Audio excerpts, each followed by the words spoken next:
दिल्ली की जनता को कथित तौर पर पागल बनाने वाली आप और उसके कर्ता धर्ता कहते हैं कि देश के भीतर तानाशाही है और मैंने तानाशाही को टक्कर देने के लिए जेल जाने के बाद भी इस्तीफा नहीं दिया।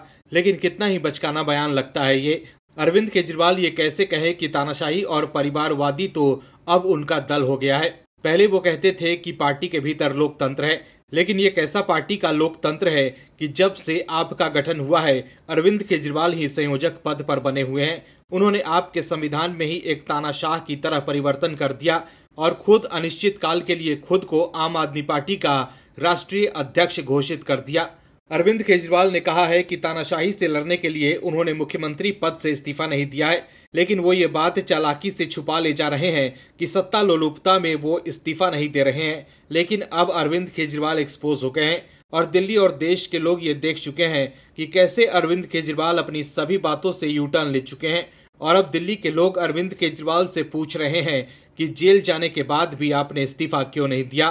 तो वो अब गोलमोल बात बनाकर बचना चाहते हैं, लेकिन अब उनकी पोल खुल चुकी है। क्या है खबर, बताते हैं आपको विस्तार से। दरअसल शराब घोटाले में अंतरिम जमानत पर बाहर आए आम आदमी पार्टी के मुखिया अरविंद केजरीवाल ने एक प्रेस कॉन्फ्रेंस करके बताया कि उन्होंने दिल्ली के मुख्यमंत्री पद क्यों नहीं छोड़ा। अरविंद केजरीवाल ने कहा कि वो 50 दिन बाद जेल से लौटे हैं क्योंकि उन पर बजरंगबली की कृपा है। बजरंगबली ने उन्हें दिल्ली और देश की राजनीति में परिवर्तन लाने के लिए भेजा है। वो तानाशाही से लड़ रहे हैं। सीएम अरविंद केजरीवाल ने कहा है कि कई लोगों का सवाल है कि आखिर अरविंद केजरीवाल ने अपने पद से इस्तीफा क्यों नहीं दिया। सबसे ज्यादा बीजेपी वाले ये सवाल उठा रहे हैं। आज मैं आपको इसके पीछे की सच्चाई बताता हूं। उन्होंने कहा कि बीते 75 साल में भारत में कितने ही राज्यों में चुनाव हुए, लेकिन ऐसा कभी नहीं हुआ कि दिल्ली जितनी ऐतिहासिक जीत किसी पार्टी को मिली हो। राजनीतिक रोटियां सेकते हुए अरविंद केजरीवाल ने कहा कि दिल्ली में ऐतिहासिक अंतर से आपकी सरकार बनी।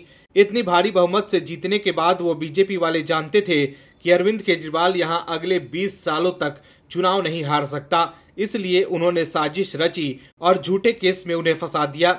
वो खुद जेल चला जाएगा और उसे इस्तीफा देना पड़ेगा, उसके बाद उसकी सरकार चली जाएगी।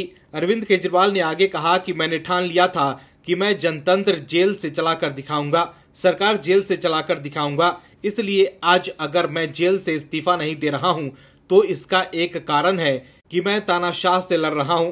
अगर कल इनकी सरकार बनी तो ये अन्य राज्यों के सीएम को झूठे केस में फंसाकर जेल में डाल देंगे और उनकी सरकार गिरा देंगे। मैं इनकी ये मंशा पूरी नहीं होने दूंगा।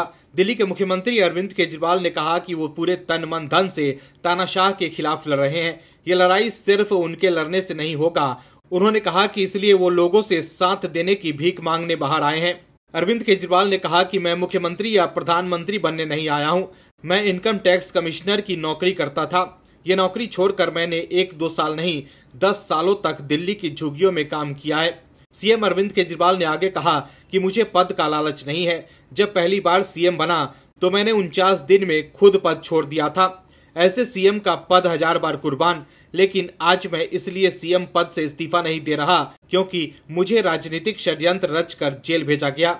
मेरी लड़ाई तानाशाही के खिलाफ है। मेरे जेल जाने से लोग बहुत भावुक हैं। मैं सभी का आभार जताता हूं।